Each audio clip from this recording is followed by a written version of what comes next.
My guest today is Reza Mahammad, who's here in South Africa for the Good Food and Wine Show. Is that right? That's At right. the Dome. He's a well-known international chef. Reza, my first question is, today cooking is challenging sports for viewership. I know. How did this all happen? And who was responsible for this? That's a very good question. Actually, when I think about it, if you go into history of television chefs and cooks, well, actually, Keith Floyd actually made a point, said that, one day he actually made that, he prophesied, he said that one day after him, the chefs will all end up being like superstars or celebrities and whatever, which is exactly what has happened. But why the interest in cooking? I think food has become, I think it's because it's a basic need to eat. We need to fill our bellies, we need fuel to feed the body.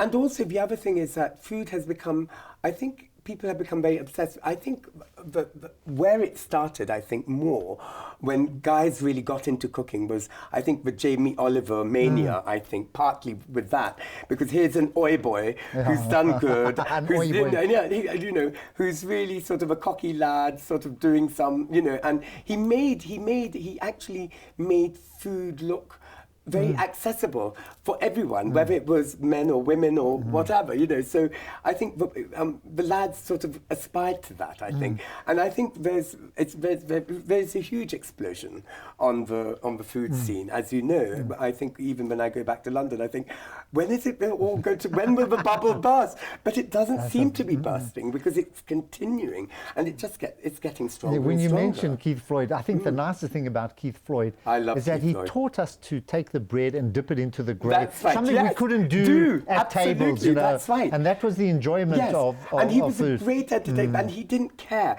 but he was wonderful, and he had such a screen presence, and I think everyone sort of looked at him with in absolute awe. He was huge, and when the Naked Chef came, then it all started. But then you had Delia Smith, who sort of made cooking very sort of accessible. So there was, food has always been. There's always been a trend with foods, and how, like when you think of Elizabeth Davids, you think about the wonderful food writers who actually, in the 70s and 80s, when they, olive oil and all the rest of it, how to use olive oil and whatever, Mediterranean, Italian foods, these all came in the 70s and such. And then much later, there was, you've had, Madhu Jaffrey was the doyen of Indian food in the 70s as such. And I worked with her in the early 90s, did a sort of co-presented a series with her. When I listened to you, you mentioned Oi Boy. Yes. You have an investment banker stockbroker accident. How did you get into I always say I'm a hybrid, torn between two worlds. Well, it's only because I went to boarding school in India. Oh, in India? In India, and it was a public school. It was very English, with English tutors. Were you born in India? No, I was born in England, but my parents shunted me off several thousand miles to the east. They sent me eastward bound, basically. Did you learn to cook there? No, actually no, because I was in boarding school. No, and, but you wouldn't cook there. But I hated the food there. It was diabolical. It was the most horrendous food I'd ever encountered. I've never had such dull, wishy-washy dal, and the food. It was cold, because by the time you had breakfast, you had cold eggs on your plates with awful bread, the jam, it was disgusting. So when did you return back to the UK? Well, the UK, I went back in the early 80s as such. I got back in the 80s. Yeah, 1980, I went back to the UK. Even when I started running the family restaurant, and we were in the heart of Chelsea, I've had so many sort of English people sort of say, did you go to Harrow? Did you go to Eton? Did you go to... I said, no, I was in India. They looked at me and said, what? It was very funny. So you learned to cook it at the family restaurant? Well, no, I didn't learn to cook at the family restaurant. You didn't? No, they didn't that want you came much later. That happened later. I didn't actually. The funny thing is, I did end up learning, but that was much later when I was when I got chefs from India, because I wanted to change the concept of Indian food in England at the time, and I didn't realize that I sort of pioneered this whole transition, because my father started something which went back well, when he arrived in England in 1937, he worked at Veeraswamy's. He was a chef there, and then he set up his own Indian kitchen at the Cumberland Hotel. Then he opened up a restaurant in 1952 in Drummond Street, which is a Shah restaurant, which is opposite Patek's. You know, Patek's, the big sort of pickle brand who are now worth, well, Patek's, and then he...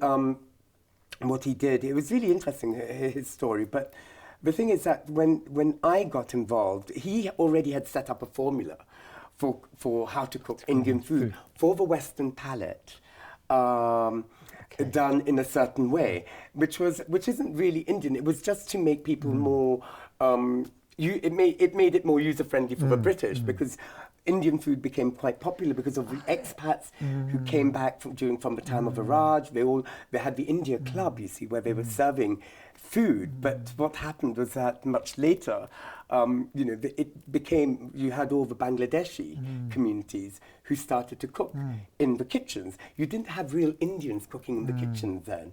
And so they learnt the trade. And my father had to sort of set up a formula at the time. So most of these Bangladeshi restaurants have used that old formula, which was the sort of bulk or batch cooking or whatever it was called at the time. But and they sort of flourished. But then I thought, my God, this is not what Indian food is about, because you can get better Indian food in someone's house, an Indian household, than you would get in a restaurant. And so in the early 90s, that's when I started to make the transformation. Where did you get those ideas from? I mean, well, I just felt, having been at a boarding school, I'm not sure you would have been exposed to that. The thing is, at the same time, I didn't think the restaurant business was going to be my calling. It was only because when my father passed away, being the eldest, I was thrown into it. I wanted to go into the arts. I was so desperate, and I so much wanted to be a concert pianist, and I wanted to go into music. Did you learn music? Yes, I did. Okay. And my teachers, and it was so funny because I was not allowed, and I'll never forget this, because my piano teacher said to me, "Oh, Reza, you know, we've got to get you to the next level and all the rest of it." I said, "I know, but the only thing is, I don't know if my parents will allow me. I don't know if I can, you know, because music isn't what, you know, you get into." I think that was it was a very different time. That's fate that you... yes, absolutely. No, it was. I think becoming a concert pianist... I know, that's what I really wanted. But I loved music, and she really wanted to hone in the talent and train me and all the rest of it. But because I loved music, and I stopped because... I stopped playing actually after my father passed away, because I had that terrible guilt that maybe I sort of caused it in a sense, and then I just stopped. It was only, you know, when you think of it on a subjective level, but now, you know, when you look back at it, it was, you know. So you took over at the age of? 17. I wasn't allowed in the restaurant. On the premises, because you know, yes, I was underage, because 18, you can't be in a licensed property until you're 18.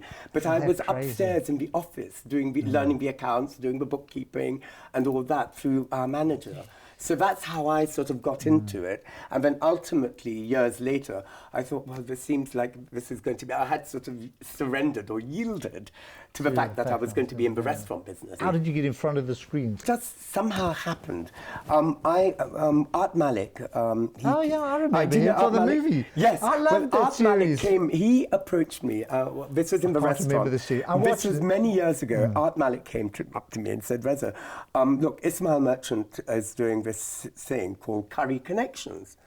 I said, "Okay." He said, "What we would like, you know," he said, all you've got to do is to do a dish from your restaurant and show how it's done." So I said, "Okay." Now, idiot me didn't think about it, because I was always camera shy, and I hated being in front of a camera when I was young, you know, even for photographs, you know. So I said, "All right, okay," you know. I just thought, oh well, it'd be good, maybe it'll help the restaurant, I thought, or whatever. So there I go, and I took all my stuff, and suddenly it dawned on me. I said, "Why am I going?" And I started to have a panic attack, thinking, "Oh my God, I don't think I could cope with this. What are we going to do?" Anyway, ended up getting into the studios, and they sort of filmed me doing a chicken tansak or something it was, but done the old-fashioned way, the Indian restaurant old-fashioned style, whatever. Anyway, so I did that and didn't think anything of it. And then suddenly I was then asked, I think a director came into the restaurant and actually said, do you know, you've got such an amazing personality, we would love to do something with you. So I said, oh, right, okay, what? He said, well, we're thinking we're going to sort of screen test you with Madhu Jaffrey. So I said, oh, right. I thought, oh, gosh, Madhu Jaffrey, because Madhu Jaffrey was already in the peak of her career. At the peak of her career, she was. So I thought, okay, all right, let's try it. And it was the BBC. It was a multicultural department, multicultural section in Manchester, who decided to sort of commission the series, which was for BBC Two.